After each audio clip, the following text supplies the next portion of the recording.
Go studio. Hi everybody, welcome to Geeksvana Live. I hope everyone in the UK is getting a chance to go out and enjoy the weather while we still have it, of course, and fly your drones.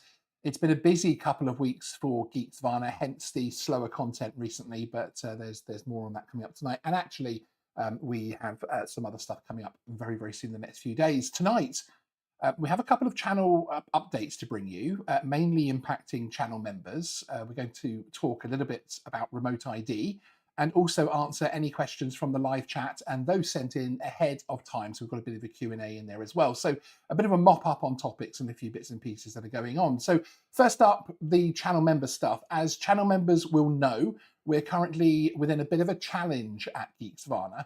We are posting something to our members section every single day for 365 days consecutively. Now we have we've started that. I think we're about 10 or 11 days in, but it's been good fun so far. Just to give you an idea of the kind of thing, let me bring this up here that we are currently posting. There we go. It's already brought about some interesting posts, shall we say, including a live show. There's also the option to have, as this one here at the bottom here, a basically advanced viewing for members. So basically members get to see the videos before they actually come out. We had a members video meetup, which was a lot of fun. Thank you to everybody that came along to that.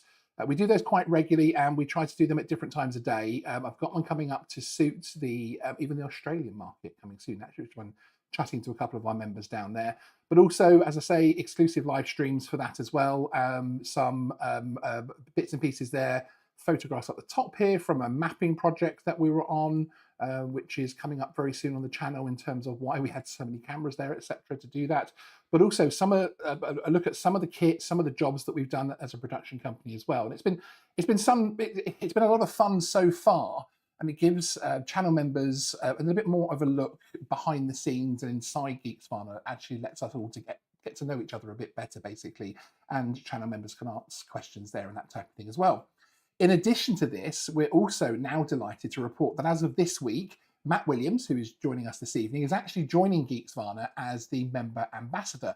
This means that he will be producing some exclusive content for our channel members. This includes the launch of a new live podcast show and content taking advantage of his unique experience in the drone training world and industry. Together, we are looking forward to making some really fun and informative content. This is timed to work simultaneously with the Mr. MPW channel coming back to offer aviation content. So let's bring in Matt and the panel. Graham's there as well, of course, and have a chat about this and find out more about it. Hey guys, how are you? Yeah, all good, thank you. All good, thank you. Yeah, very good.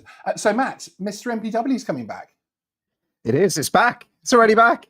Yeah, it's been one of those things, right? I think it's funny because a lot of people who are here, well, I don't know, actually, maybe you do let us know in the chat, right? Do you, I think it's been so long since we've done the Mr. MPW stuff. Yeah, a lot of absolutely. people initially would have been aware of it, and maybe now they're not, right? So yeah, it's coming back. It's something that a channel that I launched back in 2019 did for a year or so to talk about all the drone rules and regs, and yeah, it's exciting, and this time around, it's going to be aviation focused in a more general way rather than the drone specific stuff, isn't it? So it's going to be quite a mix of content, which obviously is from your own aviation background as well. So I'm looking forward to seeing some of that stuff. Yeah, it's going to be good. The like you say, it's going to be mostly kind of simulator and me getting back into flying again and teaching flight safety through education, which has always been what I've tried to do. So that's what's coming on that channel, and the drone stuff will be coming pretty much through you guys and the membership side of things. So yeah, I'm really looking forward to that. If anybody does want to find out more about the Member 365 thing and the content that we're going to be creating, you can join as a channel member for less than £1 or $1, depending on which side of the pond you're at, on per month to get all of that extra content. So it's a lot of exciting stuff that we're looking forward to actually getting up and running. So I'm really looking forward to it. And Graham, how are you, sir? Are you at the very least enjoying the sunshine? You look like you've been enjoying the sunshine. I'm enjoying the sunshine. I am getting out in the sunshine. I've got a little bit more time to do that now. But yeah, I've been away dealing with some family issues, and but yeah, I'm back now for a little bit, and yeah, looking forward to it all. Wonderful. Well, up first, we're going to talk about remote ID here in the UK. This is a topic that's kind of, I feel like it's fallen away a little bit with so many other topics dominating the headlines recently, but also with the extended transitional period masking what actually might be coming around the corner. Now, we have an update coming very soon on Geeksvana with some hot off the press information on what is actually being planned for the UK, and it really is hot off the press. But today, in general terms, I thought it was worth discussing remote ID because, as with so many other changes and delays to regulation that we've had here in the UK, the coming class marking system in January 2026 also brings with it a legal obligation at the moment to launch remote ID in the UK. For those of you who do not know, remote ID is effectively a digital signal that will come from your drone to identify it to authorities. That's the idea behind it, really. This unique number will be easily checked to see if your drone is flying legally in terms of operator ID, flyer ID, and other authorizations that you may require. Principally seen as a security measure, I think is what they really call it these days. It's kind of changed in terms of how that was going to happen. But it's actually something that will obviously help back up investigations, perhaps assist in and around live events, etc. So we'll get into the technical side of that in our future video. There are two main versions of remote ID. One is direct remote ID, which is the system in place across the pond in the US. This is a simple signal emitted by the drone with the information, but it's not transmitted over a network, or not technically. Instead, you need to be fairly close to the drone to get the information.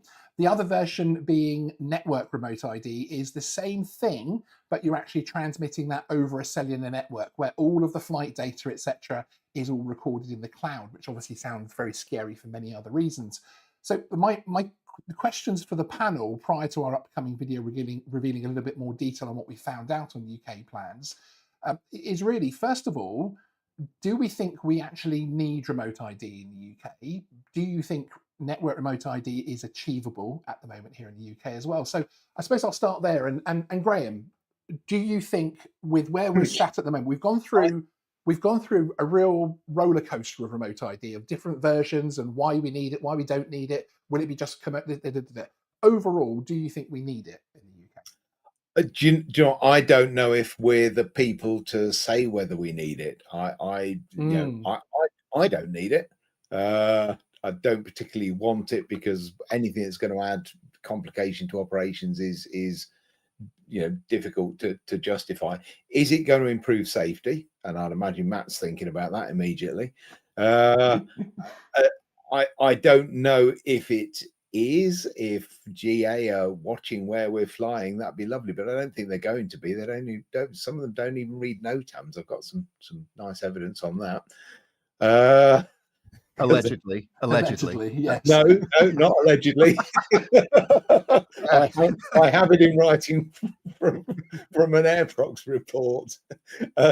So yeah, do the authorities need it? That I can't comment on, and they are going to be the people sticking it in place, because we're not going to divvy up and say, hey, let's put this in place. It's going to be the powers that be, I guess, and that depends what they want to do with it and what they want to get out of it. No, exactly. And it is an interesting one, because when I sit and I listen to most sides of the argument, when I sit down and I talk to somebody who has security issues to deal with in the UK, and they talk about the reasons needing, and actually quite narrow reasons for needing remote ID. It means capturing quite a wide net of users, but the narrow reasons they need it kind of makes some sense to me. But it's an interesting one. How about you, Matt? You've got a very unique perspective on the UK drone industry and hobby. Do you think it's something that we need? Yeah, the wheel turns again, right? And remote ID rears its ugly head. Yeah. I think it's one of those things. Again, there's two sides to it, and a lot of people, again, who've listened to me over the years will know that I'm very kind of pro-regulation, but at the same time, not. I'm against over-regulation and overreach. This is one of those where I think if people are operating within the rules and regulations, then what's the issue, right? Like, if it comes along, it's there, whatever.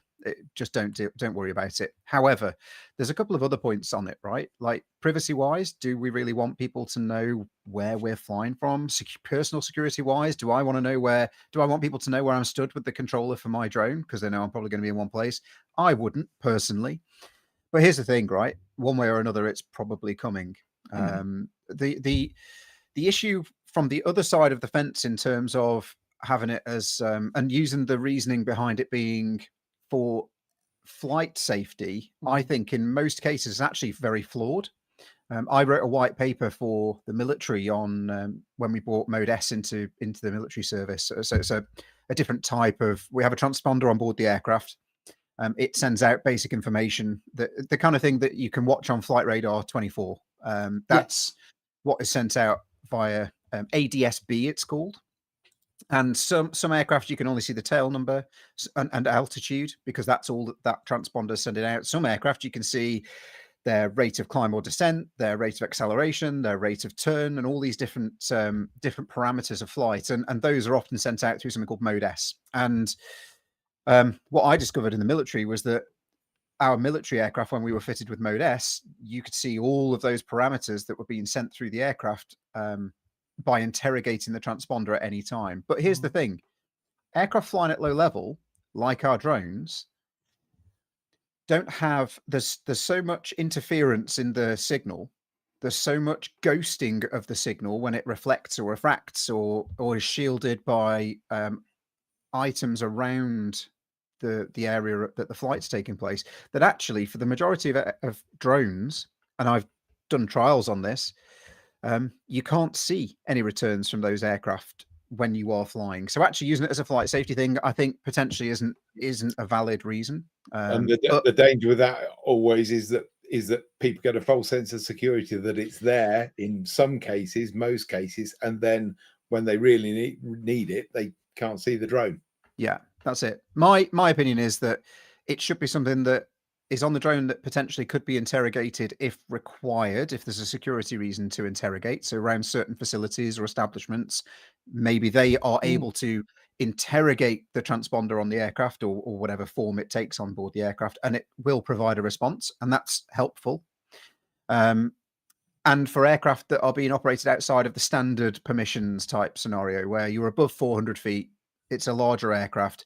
Yes, at that point, I probably do want to know about that if I'm flying around at 500 feet or low level, But outside of that, I think personally, for the majority of drone users in the recreational space in particular and the lower end of the commercial space, I don't think it's required, but it's coming, right? So it doesn't matter what we think.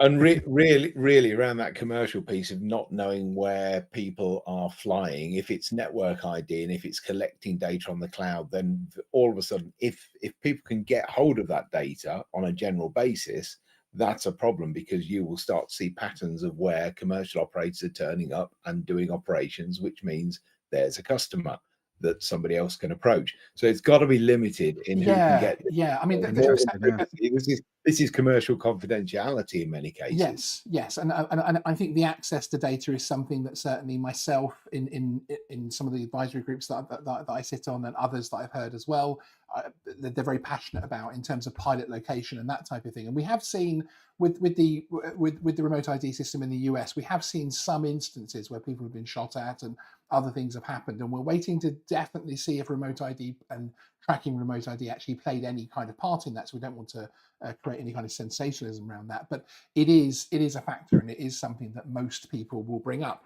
One comment that Steve has said here in the chat here, which is, criminals aren't going to bother with remote ID anyway, so why do the rest of us have to have it? Well, there's two answers. Now, obviously, again, this is not my system. I'm not the government. I'm not the CAA, but obviously I get a lot of information, and I suppose technically partly answers, etc., from various stakeholders and departments. And one of the things, a couple of the things there that helps from this point of view, is that most criminals, when they're using our beloved camera drones, for instance, because obviously remote ID, in my opinion, is pretty much a camera drone tool for authorities rather than anything else.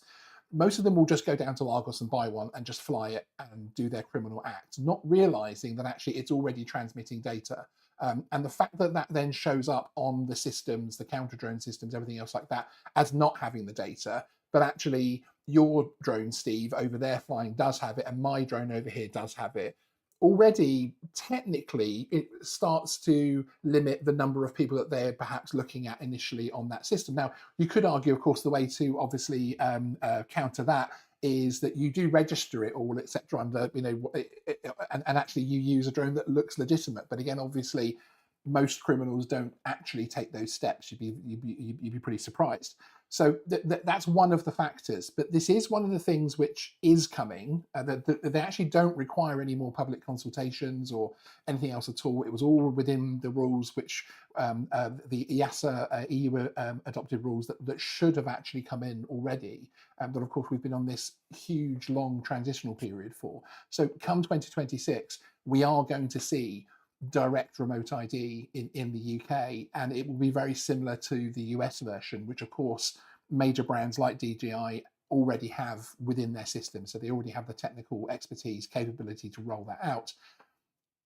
I think we need to get on with it so that people know, and we need to get that information out there as soon as possible. And as I say, I do have a video coming up which will have a lot of really good information on this. So keep an eye out on the channel for that one.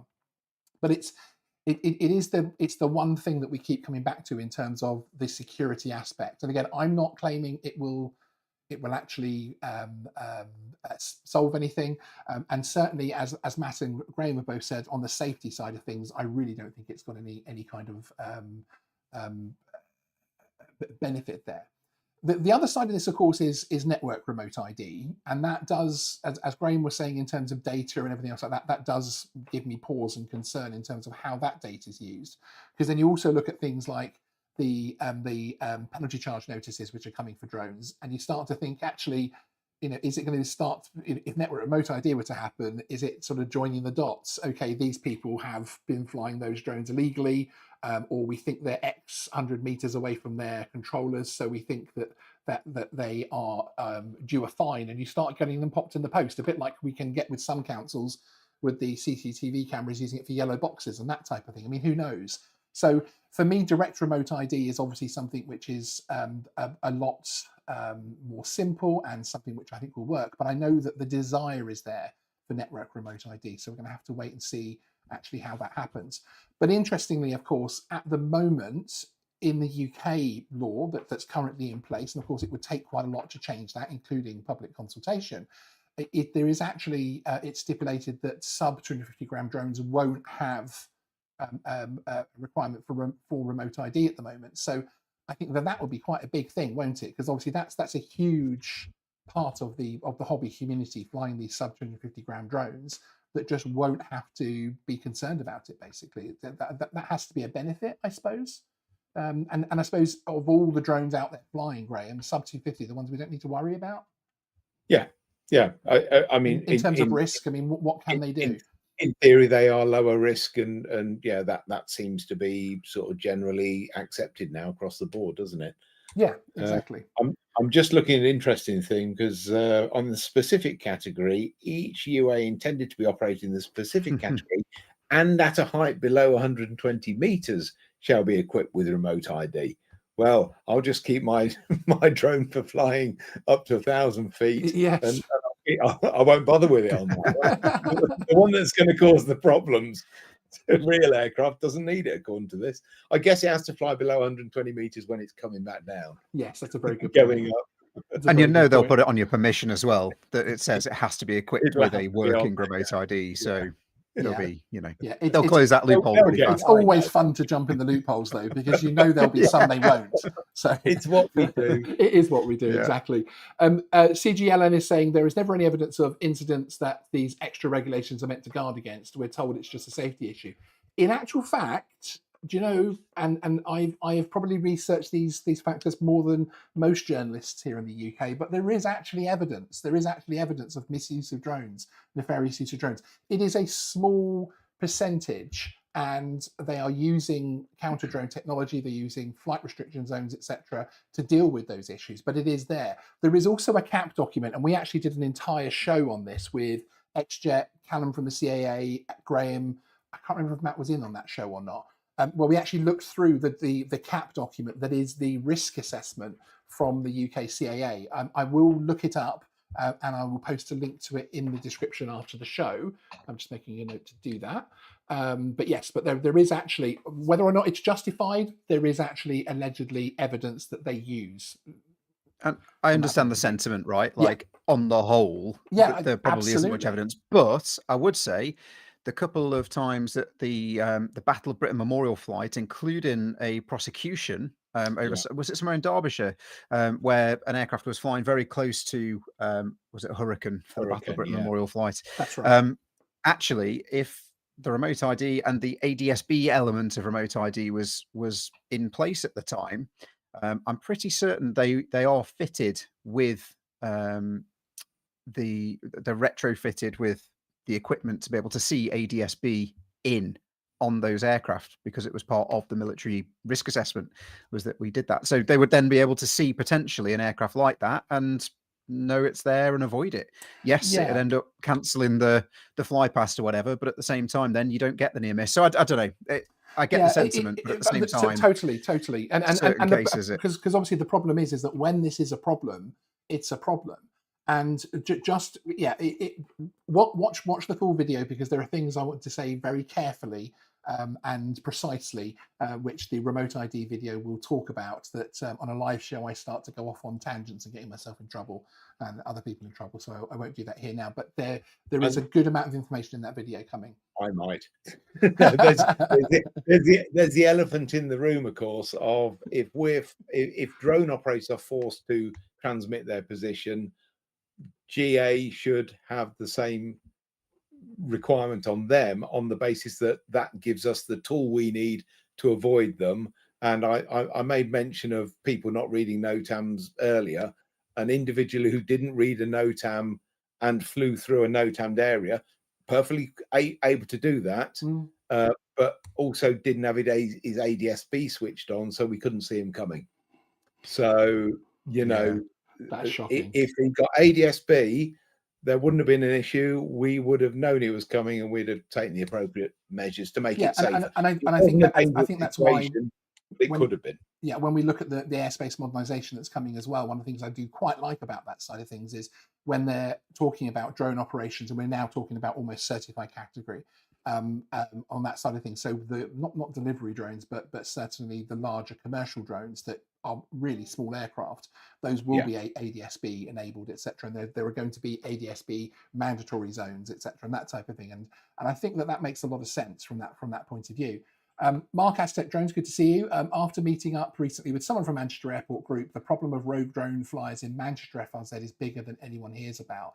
That is very similar, and I've been in meetings recently with Heathrow and Luton Airport, where similar stories were told. And of course, we had the awesome one of our channel moderators, Chris, is an air traffic controller in Glasgow at the moment. I think he is, if he's still there, if he's still in Glasgow. And Edinburgh? Edinburgh, was it one? Scotland. Yeah. Scotland. I'm one of those guys that lives south of London. Anything north of London is Scotland, basically. So Matt's just quit. And he actually told us about a system that they developed, which essentially was a traffic light system, green, amber, and red, and that depended on where the drone was within their FRZ as to whether or not it halted. Or even if they even took action. If it's something just on the outskirts, away from the runway protection zones, etc., it was designated green, and they just keep an eye on it to see what's happening. Yellow, it's a bit closer, they're going to get the police or security to go out and have a word. And red, they would actually have to start impacting operations. So it's also incredible how airports, if you go back to the other alleged incidents that like the Scottish play we will not mention, because it triggers. It's one of those things where actually now they are so much better at dealing with these things, but it doesn't mean they're not happening, as Mark's saying. And it's I feel like it's one of those situations where, as a community, we probably need to be realistic about what's happening in terms of drone use, and be open to it, because then we're going to, we'll be taken more seriously by authorities. We'll be able to get more done, and we'll be able to enjoy and keep our freedoms. And Mike J is just saying, typical of a southerner, that yes. And as someone that lives with a northerner, it frustrates her on a daily basis. So yes, on a daily basis, it has to be said. Right, so let's move on from that particular topic to our first question. This is one that was emailed in, and this is from one of our viewers. My name is Pavel. I'm one of your many fans. Thank you. I've recently acquired a drone, and I'm still learning all of the rules and regulations, and I've still got a lot of questions. That's good. It's good he's still asking questions. I was recently in the Peak District at Stepping Stones, and I had my drone in my backpack, although I had no plans to take off because, in theory, I was on National Trust land and additionally on SSSI nature reserve land. But I was wondering about two things. One, there was an awful lot of people and loud children there, so it is unlikely that any birds built a nest there. And two, public footpaths. There were at least 3, see attached photos, I've attached a couple of them. I know the National Trust cannot stop me from flying over their land, so as long as I take off and land on public land or publicly accessible land, i.e. bridleway, how does this relate to the nature reserve land or SSSI land?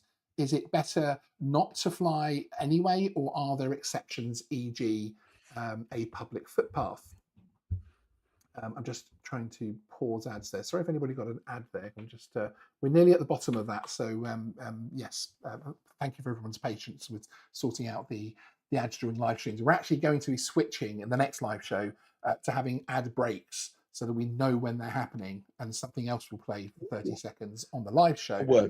Yeah, so everyone gets their thing, as it were. So yes, so that's an interesting question, isn't it? There's a few questions within that. I think the first one is an understandable frustration, because when we see SSSIs and we see the data on there, the details on there, it's an understandable frustration when somebody says, hang on a minute, my little drone flying, but actually there's people tramping over there with dogs and everything else, people are playing with, and he's actually experienced that. It becomes a frustration. Obviously, my advice is to still follow the SSSI guidelines and to just make sure that you don't fall foul of the law, because of course none of those people that are out there are going to be appearing in court or appearing when the police come knocking on your door for flying your drone there, basically. So it's very, very important for your own sake, essentially, to ensure that you keep doing that.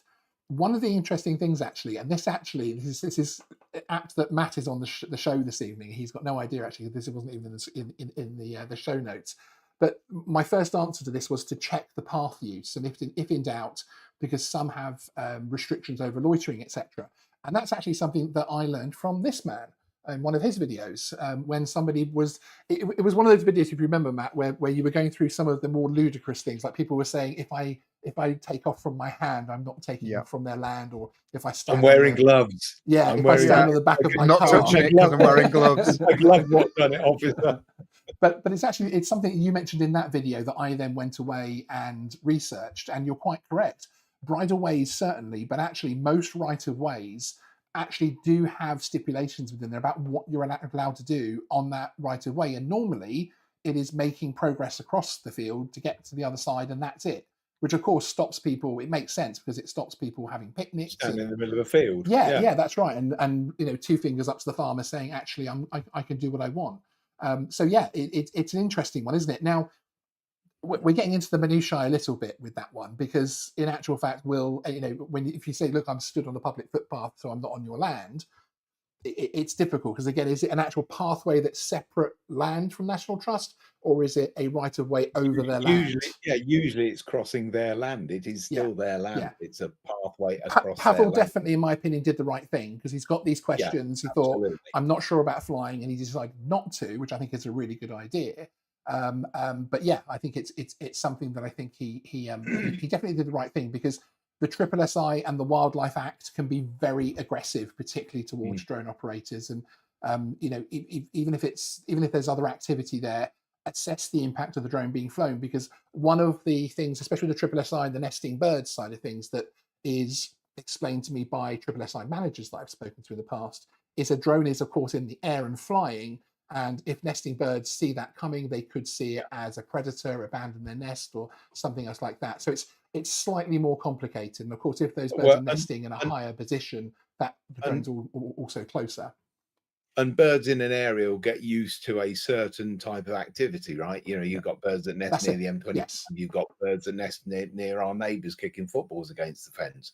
They will get on with that because they don't perceive it as a threat. But as you say, something in the air buzzing around, possibly sounding like a hornet, can, you know, freak them out to an extent we probably don't understand, and they may be relaxed about it, but they may not. And it's that nesting time of year, the March to September period, where you've just got to be extra careful. Yes, and again, it goes down to, and this is the good thing, that Drone Scene were first with this, but Drone Assist have this now as well. There's tons of information on their flight maps. You can click on there; it'll take you through to the SSSI page. It will let you watch. Everything's watched for me. Sorry, a YouTube creator. Read the notations, read the certification, so that you can actually find out what it's for. Because you may be in a SSSI that's for a rare rock or something of that Yeah. nature, basically. So yeah, it's just something to be careful of and do your research. I think Pavel probably did the right thing. He's on National Trust, and it was a SSSI, and there were people around, so he probably sounds like he did the right thing, and he's doing a bit more research to be able to do that. But hopefully that question answered you there, Pavel. And we But get it, right? Like most of this stuff, it's frustrating potentially that you can't fly your drone. Like, why can't I fly my drone? There's all this noise and all this stuff, but at the same time, it's always for a reason, right? Like, keep your dog on a lead if it tells you to keep your dog on a lead, and keep your drone in your bag if it says keep your drone in a bag, unless you can ask someone and they'll let you do it. I don't know. You know, yeah, that's no, exactly, and it's also one of those things of don't be too fearful. The SSSI thing is a completely different situation. If it's there and you shouldn't be flying because the nesting birds don't fly. That we do have other content on here. Me and Graham did a very lengthy SSSI video, and we went into really into the weeds with guidance documents from SSSI managers, etc. It's a really interesting one. It is already linked in the description, to go and take a look if that's what you're interested in. It's about 45-50 minutes. It's not the shortest video, but it does give you all of the information. There are chapters.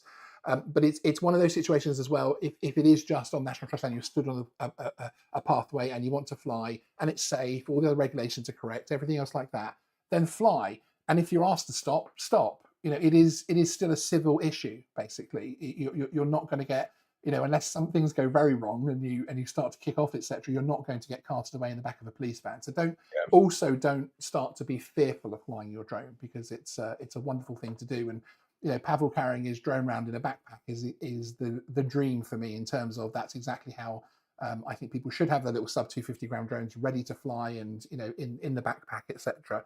I think it's a really good way of doing things, basically. So yes.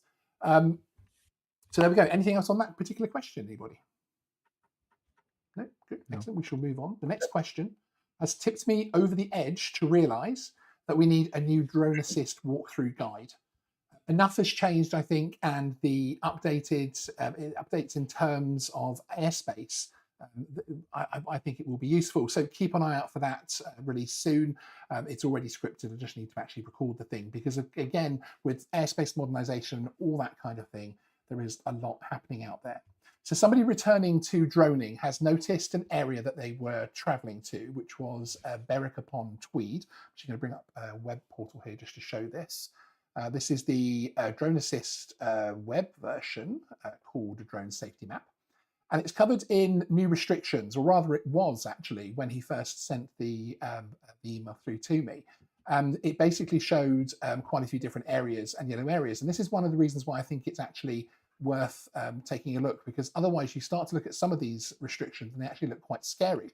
There's another one here which hasn't been completely changed yet. You know, this starts to look pretty intimidating in terms of being able to fly your drone, etc. But it actually does count in terms of what categories you have open in terms of upper airspace and that type of thing.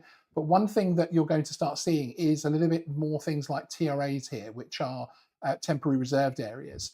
And often you may find that these are actually to do with drone trials. So they will talk about drones in their descriptions. But in actual fact, these have nothing to do with flying your drone, not unless, of course, as it states here, you're flying from 19,500 feet to 24,500, which I have to say, you've probably got other problems if that's actually happening. So my advice is, if you do come up against these things now, they've started to grey them out in terms of if they're not. This has happened literally within the last few days on Drone Assist. They've started to grey them out if they're not related to drones, which I think is a really, really useful thing, as of course Drone Assist is just purely for those users. But one of the things you can do is take these numbers like TRA 007A or EGD 514 and Google it. Check what the restriction is actually for. Check it refers to drone flight. Check the altitude markers, things like that. Drone Assist is, as I say, catching up. So this area is now marked grey. Previously, this area for this chap just looked like he literally couldn't fly there. And there are usually numbers or email addresses on there, and you really should not be afraid to reach out. That's why they're there. People actually do genuinely want to talk to you about it. They'd rather that than you fly your drone somewhere where you shouldn't be, and it causes an issue certainly for their flight, the flight or airspace use that they're actually carrying out. So it's a really important one, and I think it's good, isn't it, Graham, that they're starting to grade them out on Drone Assist now, because it will start to clear it up. But we're going to start seeing lots more different types of airspace use, particularly with trials happening more and more. Oh, Graham, you're muted. Muted.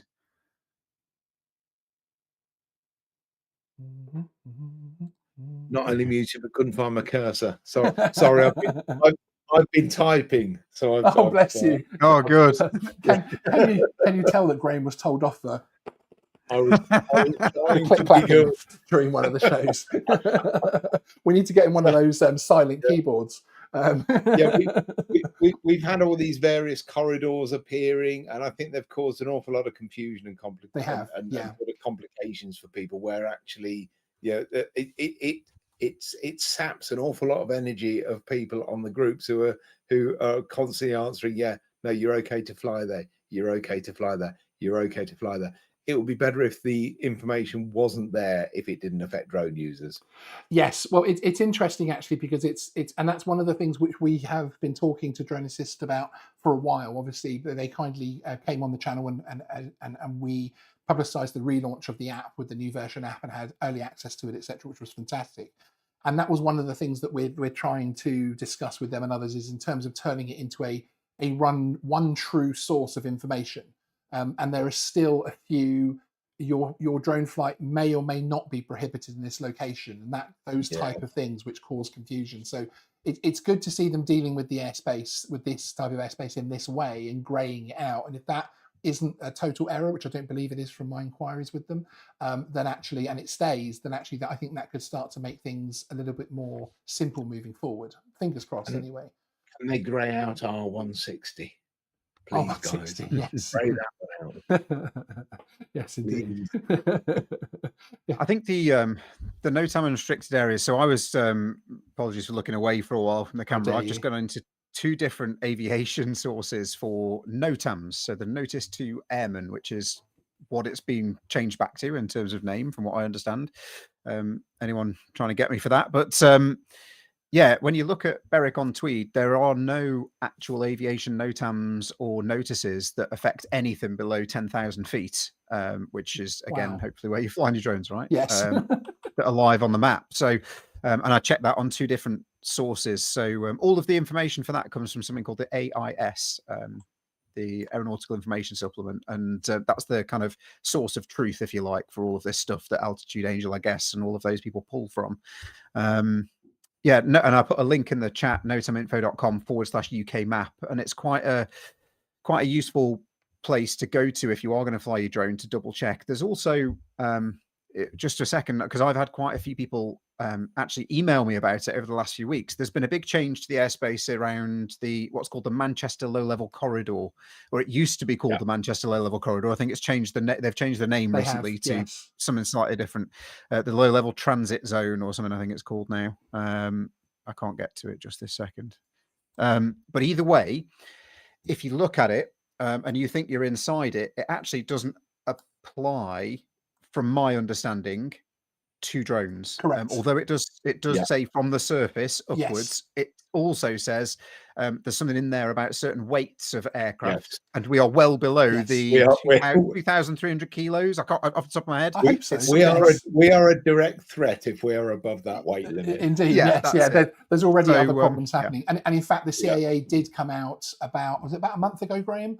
And they Yeah, clarified and that did yes, a this does not clarification, didn't include they? drones, Okay. Yeah, because even cool. they felt it was actually a little Yeah. bit vague as to whether or not it actually should do or not. But yes. So, like you say, this airspace modernization is going to cause issues like that, and again, it comes down for me that especially the amount of money that the people in the specific category are paying now to access the airspace. That I can't say that because you're not paying to access the airspace. Well, you But are, how much but people yeah. are paying in the specific category? I think the CAA comms on that side of things should be much better for the layman, for the non-aviator, Yeah. right? So that it's like, look, we've changed this. This is what it means to you, and it's super simple to do that in a 2 or 3 minute video. And actually, kudos to the CAA. I've seen a couple of good videos come out of them over the last couple of weeks. That have very good. explained a few bits. So yeah, That's well right. done. Yeah, and I'm which is why I have chosen deliberately to withhold my thoughts on Sora, because of course they have these webinars coming out very soon, and as Yep. these videos have been quite good, I'm perfectly open to those being really good educational pieces, and if they are and they do explain it, fantastic. That helps everybody. Will. I'm not going to kick off just because shake my fists in the air just for no reason, basically. So yeah, but it is important, and it's something that you need to start getting used to if you're going to be flying your drone in lots of places in and around the UK, from the point of view of starting to really look into what these types of airspace restrictions are, whether or not they impact you. And it's not just the can I fly, so I'm gonna fly. Often it could be a NOTAM, it could be something else in place that's not stopping you from flying, but actually it's trying to give you information as an airspace user yourself that they want you to take on board. And sometimes an email or a telephone number can just help deconflict sometimes as well. So there can be genuine reasons to actually do that, which I think is obviously always a very good thing, basically. I've been posting in a couple of groups recently, in threads, the low flying cell number, because I think that's a lovely one for big areas of the countryside, particularly as people are getting out for the spring and summer. Matt Lay, yes, there is. I have it. I don't have it to hand, but it's actually on my home computer on a part that's not networked, so I can't access it right now. But if you send an email to sean@geeksvana.com, I will email you that link, and your email will also remind me to put it on the community tab. But I do actually have an updating map of National Trust land, at least, and it does show you where the boundaries are and that type of thing. So where you can, it's also useful because it's on your phone. It's a Google overlay. Google Map overlay, so that if you're stood with somebody, and I have actually done this before, and I've shown them on the phone, and I was far enough away from their blue line that they accepted it and allowed me to basically carry on flying. Daz J, might as well ban amateur drone flying.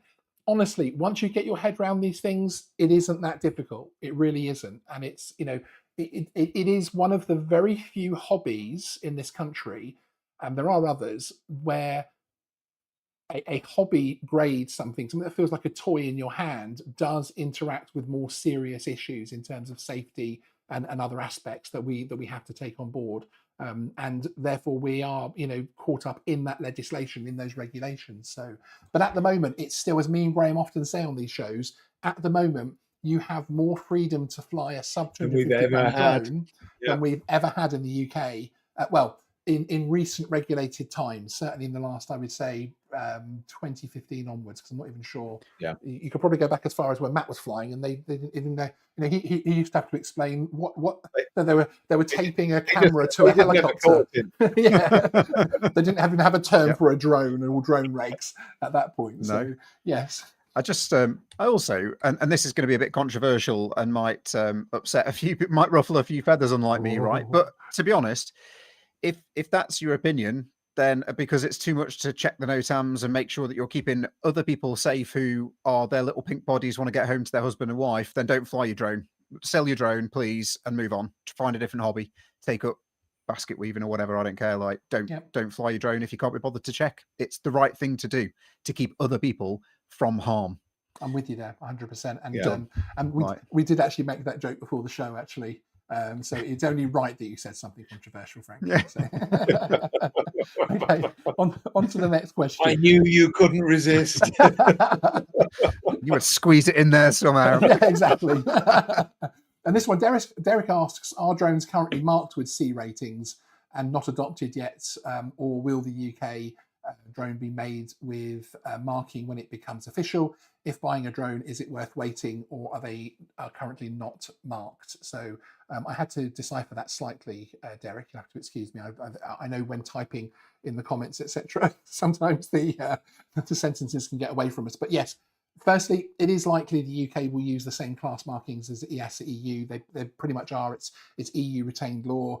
I wouldn't be surprised if we use the same. It's obviously the CAA are going to be the oversight body, but in terms of the association or the organisation allowed to actually sign them off, etc., I think it will be the same. So I think it would be very strange if you had to have a separate list and a separate sticker. I just don't think that's going to happen. So drones that have the markings at the moment, like the DJI Air 3S as a C1, I fully expect those to be able to be used as a C1 drone. Well, it's an interesting one, isn't it? Because we're sort of working on an assumption that they're going to change the law as little as possible, or not at all. And the law states exactly what the marking is going to be. I might have insider knowledge, but the problem with insider knowledge is with the UK drone regulations is it's valid for about a minute. So until I'm allowed to actually release information, yes, exactly, it could change. And hey, us being in EASA, out of EASA, going to follow EU, not going to follow EU. Look at what's happened the last few years. So who on earth knows? But as it stands, I would expect that to happen. Now, if a drone's not marked now, it does depend on if that manufacturer is going to gain marking. And I'd be surprised, because if it hasn't already got it, it means they don't have it for EASA, for the EU. So I doubt they're probably just going to get it for the UK. But drones like the Air 2S have retroactive labels available. So again, as long as that isn't blocked in the UK in terms of being able to retroactively label, which I know was one of the things they were against when this was all originally coming in, you should then be able to do the same with those. To me, I feel like, a bit like remote ID, I feel like we're going to get the system that's already in law that exists, and we're then going to still get, because of course the CAA are still conducting their review of the open category of drones, of RPAS, full stop. So I think we're then going to get the UKification, there we go, I'm inventing words now, of the drone rules at some point as well. So Mark Gautier, thank you very much for becoming a supporter plus. I really appreciate it. This man will see you soon as well as myself, which is exciting. But also thank you, El Smeghead. I did spot earlier that you very kindly gifted a membership, and I really appreciate that. And I think it went to someone with a username called Brit, but I'm yes, don't quote me on that one. But I think, if it happens that direct remote ID happens, and which obviously we believe it will have to, but we do get the class marking side of things as well. But then you don't have to have a remote ID for sub 250. I think there's some natural lines that might get drawn in there. The people that don't want remote ID, that want very easy, open, free use of drones, still will stick to the sub 250. And people that don't mind remote ID but want the better cameras and more functionality will get the C1 drones, the C2 drones, but will live with the fact that it's got remote ID, I suppose. So, and I suppose it's a good thing. It's all that the line will come in together, because we won't have class markings coming in and now we've got remote ID to deal with. So I suppose that might help. It's worth saying on the issue of, will the class marking for European drones be the same, or will the standards be the same, which is the important thing. We have a direct parallel with this, which was that we were going to get rid of CE markings post-Brexit, and we're going to have UK CA. In fact, I've got a pair of cheap glasses here from China. They say CE, you won't be able to see it, but it says CE UK CA. Well, the UK CA marking is pointless. There were never any new standards put together for these. British Standards had a look at it as a project for the government. They said, it already we're not exists. going to create new standards for the UK. It will just create a whole load of cost for the UK and for UK industry. As a company, that my day job, we were looking potentially at phenomenal cost to reassess our products against some standards that were just a little bit different to please people in government who wanted something different to CE. We didn't do that, fortunately. Yes. Let's hope we don't go down that rabbit hole with I genuinely with don't the think mark. that that's where we're going to go as well. I think No, because it is no. already there in law, etc. I think it will. It's just what happens in the periphery in policy is always what concerns me. You have the legislation, you have the regulations set, but then it's the policies around that and the AMC and the GM and all these other things that start to float in that start to cause more confusion. Hopefully, we won't have that this time. Missy, sorry, go on. I was about to go into passive divergence. You can get an issue of passive divergence where at the moment our standards say have a maximum for a C0, maximum flight speed, level flight of 19 meters per second. That is the European standard or the EASA standard. If that changed to 18 meters per second and we didn't change our laws, then there will be a divergence between what's on the market and what that's right. says. That's right. So because we are no longer tied with Europe, but we will be using regulations that are really, it's EU retained, but it's still UK law, isn't it? It's still a difference. It's a separate sovereign state. If they change and we don't, there can be differences, and that's where the passive divergence comes in. Yeah, exactly. There you go. Did you think passive divergence would be something that would come up in your answer, Derek? I think not. But hey, it's Friday night. I wish I had got the last word now, because it would be that's it. Passive divergence.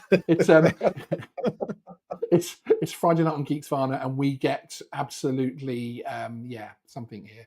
But Missy has to have the comment of the evening, frankly. Scotland. So I've got to use my drone as a midge fly shredder now, and that just for anyone that's travelled up there, then yes, absolutely. In fact, it's one of the reasons why we're not going to Scotland at one particular trip we're going to, because I want to avoid that. But yes. So excellent. Well, thank you. I'm just double checking that there's nothing else here in the bits here. Someone's answering Michaela. Let's see what the actual question was, if I can find it. But Matt, I'm going to give you the last word this evening. So get ready for that. I didn't actually give you a pre-warning on that one. Crikey. I know, right? You're going to be so happy off that I knew this was happening, Matt. That's it. Michaela, what are you going to get hands on for both and see for yourself? I can't find the beginning of that one, but there we go. Jeremy Murphy, good to see you, one of our channel members. Hope you're well, Jeremy. Remember that a public footpath doesn't mean you can fly from it. Yeah, that's exactly what we've been saying. The land over which the footpath is owned by someone, in this case, the National Trust. Exactly, yes.